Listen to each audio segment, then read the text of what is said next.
वरी तू कजल थोरो पाए ओ मारू पे मटिया वतनी दिल सिर भी तू जलाए सिकदन खे न सिका मत नाजुक नजर जी पवी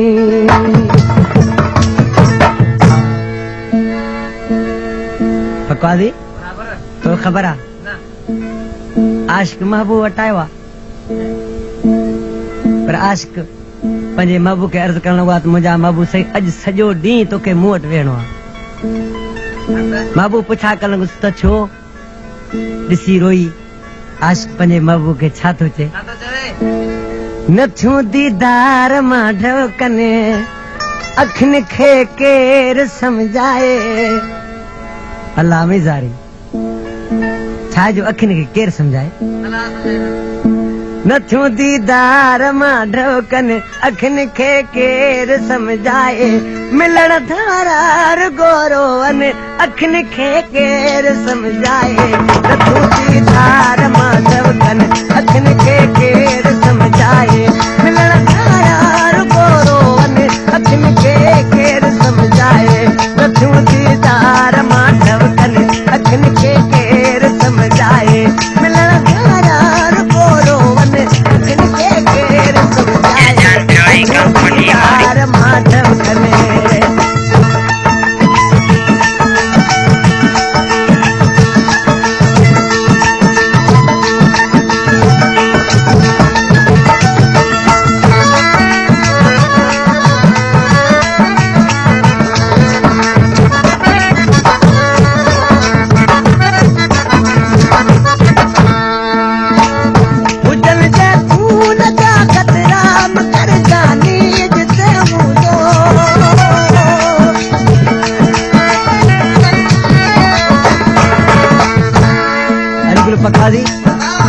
आशिका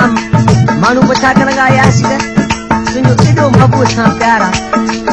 भला महबूब जे ॻोठ जा माण्हू तोखां सड़िया था वञनि तूं ओॾे वेंदे त तोखे मारे छॾींदा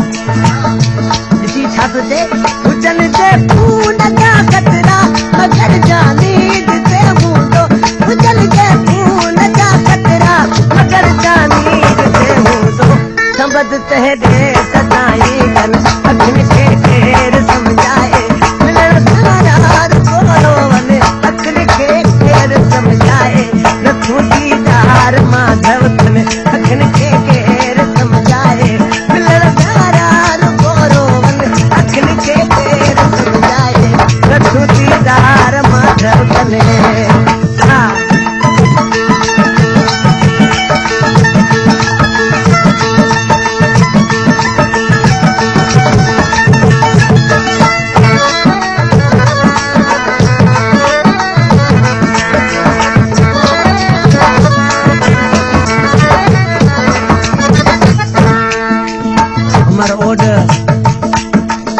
खादम गाड़ी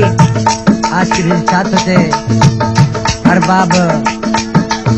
डांडिया ऐं अमीर ॾिसी रोई आशिक मिसरा में छा पियो चए